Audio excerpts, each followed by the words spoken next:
हार मान ली। चीन ने अपने कई वैज्ञानिकों की टीम वहां पर रिसर्च करने के लिए भेजी, लेकिन उन्हें भी कुछ भी हाथ नहीं लगा। यहाँ तक कि रूस के वैज्ञानिक भी कई सालों तक वहां पर रिसर्च करते रहे, लेकिन आखिरकार वहां का रहस्य वो भी नहीं सुलझा पाए। दुनिया के कई बड़े बड़े एक्सपर्ट, कई पर्वतारोही आते रहे और जाते रहे, लेकिन हाथ कुछ भी नहीं लगा। और दोस्तों, सबसे बड़ी बात तो ये है कि आज तक कैलाश पर्वत पर कोई चढ़ भी नहीं पाया है। उसके रहस्य को खोजना तो दूर की बात है। लेकिन आज हम आपको एक ऐसी सच्चाई बताने वाले हैं जिसे जानकर आप भी हैरान रह जाएंगे। आपके पैरों तले से जमीन खिसक जाएगी। दरअसल दोस्तों, कैलाश पर्वत का समय धरती के समय से अलग होता है। और ये बात हम नहीं कह रहे हैं, यह बात कह रहे हैं वहां पर जाने वाले वो लोग जिन्होंने इस चीज को अनुभव किया है। उन लोगों का कहना है कि इस पर्वत की तलहटी में वहां का एक दिन यहाँ के एक महीने के बराबर होता है। यानी अगर आप वहां पर सुबह जाते हैं और अगर शाम तक रहते हैं तो आप वहां पर धरती के हिसाब से एक महीना गुजार चुके हैं। तो दोस्तों, बारी बारी से हम आपको एक एक सबूत यहाँ पर देते जाएंगे और उसके बाद आप खुद ही यह सोचना क्या वाकई में वहां पर धरती के समय से अलग समय चलता है। दोस्तों, विज्ञान की भाषा में इस चीज को फास्ट एजिंग कहा जाता है। फास्ट एजिंग का मतलब होता है कि हमारी तेज आयु वृद्धि हो रही है। इसे इस तरह से समझ लीजिए कि यदि सामान्य दिनों में हमारे नाखूनों को एक महीने में धरती पर 4 बार काटना पड़ता है, तो हमें वहां पर एक दिन में ही नाखूनों को 4 बार काटना होगा। यानी कि वो एक दिन में ही 1 महीने के बराबर बढ़ जाएंगे। और वैसे ही हमारे शरीर की उम्र भी 1 महीने के बराबर बढ़ जाएगी। तो सबसे पहले बात करते हैं रूस के वैज्ञानिकों की। कहा जाता है कि कैलाश पर्वत पर अब तक अगर किसी ने सबसे ज्यादा रिसर्च की है तो वो रसिया के लोगों ने ही की है। दरअसल रसिया के वैज्ञानिक यहाँ की आध्यात्मिक और अलौकिक शक्तियों का रहस्य का पता लगाना चाहते हैं और इसी चीज के लिए वो यहाँ पर रहने का भारी भरकम जोखिम उठाने के लिए भी हमेशा तैयार रहते हैं। रसिया के लोगों के अनुभव बताते हैं कि कैलाश पर्वत की तलहटी में एजिंग की प्रक्रिया बहुत ही तेजी से होने लगती है। इन वैज्ञानिकों ने यहाँ पर बिताए समय के अनुसार बताया कि उनका एक दिन 1 महीने के बराबर गुजरा। उनके हाथ, उनके पैर के नाखून और बाल अत्यधिक तेजी से बढ़ने लगे। उनका कहना है कि सुबह क्लीन शेव रहे आदमी की रात तक अच्छी खासी दाढ़ी निकल आती थी।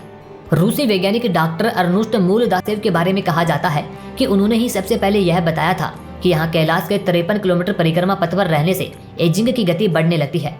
कैलाश की चोटी को वे 800 मीटर ऊंचा हाउस ऑफ हैप्पी स्टोन कहते हैं। उसके बाद मास्को की Russian academy of natural sciences के यूरी जाकारोव ने अपने बेटे पोल के साथ यहाँ की यात्रा की थी, लेकिन बहुत ही भयानक और अलौकिक अनुभव के साथ उन्हें वहां से तुरंत वापस लौटना पड़ा था। वहीं डॉक्टर अर्नेस्ट मुलादिसिव ने बताया था कि कैलाश पर्वत पर चढ़ने के साथ ही उनकी उम्र बढ़ती गई। उन्होंने एक बार एक साइबेरियाई पर्वतारोही को भी ये बताया था कि कुछ लोग कैलाश पर्वत पर चढ़ रहे थे और जब वह एक निश्चित बिंदु तक पहुंच गए उसके बाद वो अचानक से बूढ़े दिखाई देने लगे और उसके 1 साल बाद ही उन लोगों की मौत हो जाती है। अर्नेस्ट मुलादिसिव भूविज्ञान, भौतिकी के विशेषज्ञ और इतिहासकार के साथ अपना दल लेकर कैलाश पर्वत के पास कई महीने तक रहे थे। उनके दल ने कई तिब्बती लामाओं से मुलाकात भी की थी। वहां से वापस लौटकर मुलादिसिव ने where do we come from, मतलब हम कहां से आए, इस नाम से एक किताब भी लिखी थी। मुलादिसिव की टीम इस निष्कर्ष पर पहुंची कि वास्तव में कैलाश पर्वत पर एक विशाल मानव निर्मित पिरामिड है जिसका निर्माण प्राचीन काल में किया गया होगा। चलिए दोस्तों, अब आपको एक और अंग्रेज की भी कहानी सुनाते हैं।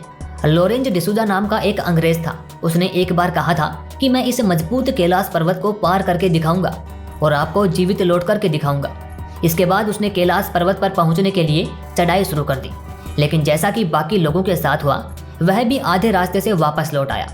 हालांकि जब उसने अपने उन अनुभवों के बारे में लोगों को बताया तो उसकी बातों को सुनकर के सभी लोग हैरान रह गए थे। उसने बताया कि जब मैंने शुरू में चढ़ाई शुरू की थी तो मुझे सब कुछ नॉर्मल सा लग रहा था, लेकिन जैसे जैसे मैं आगे बढ़ता गया मेरे साथ अजीबोगरीब हरकतें होने लगी और मैं यह सब कुछ देखकर हैरान रह गया था। उस अंग्रेज ने बताया कि जब मैं इस पर्वत पर पहुंचने के लिए गया था तब मेरी उम्र महज 30 साल की थी। मेरे सिर के बाल बिल्कुल काले थे जैसे एक युवा लड़के के होते हैं, लेकिन जैसे जैसे मैं कैलाश पर्वत की चढ़ाई में आगे बढ़ता गया मेरे बाल धीरे धीरे सफेद होते जा रहे थे। मेरे हाथों पर झुर्रियां दिखने लगी थी जैसे बुढ़ापे में नजर आती हैं और मैंने अपने शरीर को देखकर यह स्वीकार कर लिया कि मेरा शरीर अब युवा अवस्था से काफी आगे के वर्षों में आगे बढ़ चुका है। दोस्तों, उस अंग्रेज ने बताया कि जब मैंने इस अनुभव को महसूस किया तो मैं बेहद ज्यादा परेशान हो गया था, चिंतित हो गया था और आखिरकार मैंने कैलाश पर्वत पर आगे चढ़ने के अपने लक्ष्य को त्याग दिया और आखिरकार वह लौट करके वापस आ गया। दोस्तों, ऐसे ही एक बार चीन ने दुनिया के सबसे धुरंधर क्लाइंबर्स की एक टीम को कैलाश पर्वत पर चढ़ने के लिए तैयार किया। कहते हैं कि इस टीम में एक ब्रिटिश, एक अमेरिकन और 2 रसिया के लोग थे। इन 4 लोगों की टीम ने यह योजना बनाई थी कि हम कैलाश के ठीक नीचे बने हुए जलाधारी तक जाएंगे और वहां पर अपना कैंप बनाएंगे। दोस्तों, ये टीम पूरी योजना बना करके कैलाश पर्वत की ओर आगे बढ़ गई। ये सभी एक्सपर्ट पर्वतारोही थे जो काफी आगे तक आगे बढ़ते गए, लेकिन जैसे ही 1 सप्ताह बीता उनका कुछ भी अता पता नहीं चला। चीन ने दूसरे लोगों की टीम भी इनकी खोज करने के लिए भेजी, लेकिन वो टीम भी खाली हाथ वापस आ गई। लेकिन अचानक से क्या होता है कि वो 1 सप्ताह बाद वापस लौट आते हैं, लेकिन उन्हें देखकर हर कोई उन्हें पहचानने से इनकार कर देता है, क्योंकि उनका हुलिया एकदम बदल चुका था। आंखें अंदर की ओर धंस चुकी थी। 1 सप्ताह के अंदर ही उनकी दाढ़ी और बाल हद से ज्यादा बढ़ गए थे। उनके अंदर की सारी कमजोरी साफ साफ नजर आ रही थी। ऐसा लग रहा था कि मात्र 10 दिन के अंदर ही वो कई महीने आगे की यात्रा कर चुके थे, यानी वो वक्त से आगे निकल चुके थे। कुछ लोगों का तो ये भी दावा था कि वो कई साल आगे की यात्रा कर चुके थे। उन्हें इस कमजोर अवस्था में जब अस्पताल ले जाया गया तो वो दिग्भ्रमित अवस्था में थे और कुछ दिनों के बाद ही उन चारों ने दम तोड़ दिया। दोस्तों, दुनिया के कई बड़े बड़े वैज्ञानिकों ने इस बात को स्वीकार किया है कि कैलाश पर्वत पर चढ़ना मुश्किल ही नहीं बल्कि असंभव है। वहीं एक एक्सपर्ट पर्वतारोही कर्नल RC विल्सन ने अपने अनुभव शेयर करते हुए एक बार कहा था कि जैसे ही मुझे लगा कि मैं एक सीधे रास्ते से कैलाश पर्वत के शिखर पर चढ़ सकता हूँ, अचानक से वहां पर भयानक बर्फबारी शुरू हो जाती है और उस बर्फबारी ने मेरी चढ़ाई को असंभव बना दिया। वहीं रूस के भी एक पर्वतारोही सर्गे सिटियाकोव ने अपना अनुभव शेयर करते हुए ये कहा था कि मैं जब भी उस पर्वत के बिल्कुल पास पहुंचा तो अचानक से मेरे दिल की धड़कनें तेज हो गई थी। मुझे पूरे शरीर में कमजोरी महसूस होने लगती है और उसके बाद मैंने ऊपर चढ़ने की इच्छा का त्याग कर दिया और जैसे जैसे मैं नीचे आता गया मेरा मन हल्का होता गया, मेरे दिल की धड़कनें सामान्य होती गई। दोस्तों, कैलाश पर्वत पर आखिरी बार चढ़ने की कोशिश 19 साल पहले 2001 में चीन के द्वारा की गई थी, जब चाइना ने स्पेन की एक टीम को इसके लिए तैयार किया और कैलाश पर चढ़ने की एक योजना बनाई। हालांकि वे भी कामयाब नहीं हो सके और उसके बाद आज तक कैलाश पर दोबारा से चढ़ने की कोई भी कोशिश नहीं की गई है।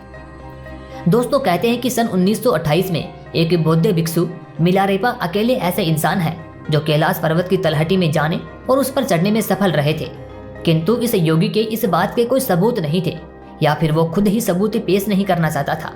इसलिए यह भी एक रहस्य है कि उन्होंने वहां पर कदम रखा था या फिर वह कुछ बताना नहीं चाहता था। तो दोस्तों, आपके सामने हमने इतने सारे सबूत रखे हैं, उसके बाद आप खुद ही यह सोचिए कि क्या वहां पर अलग समय की दुनिया होती है या फिर यह महज एक अफवाह है कि वहां पर फास्ट एजिंग होती है। लेकिन दोस्तों, ये बात तो सच है कि आज तक कोई भी इस पर्वत पर चढ़ नहीं पाया है और अगर किसी ने कोशिश की है तो वो किसी न किसी कारण से वापस लौट आया है। और यह भी पाया गया है कि जो पर्वतारोही आगे तक चले गए थे, जब वो वापस आए थे तो उनके नाखून, उनके शरीर के कई हिस्से, उनके शरीर के बाल और उनकी दाढ़ी काफी ज्यादा बढ़ चुकी थी। खैर दोस्तों, इस बारे में आपके क्या विचार हैं ये हमें कमेंट बॉक्स में जरूर बताएं। अगर वीडियो अच्छी लगी तो इसे एक लाइक और एक शेयर जरूर कर दें। ऐसी और वीडियोस देखने के लिए चैनल को सब्सक्राइब जरूर करें।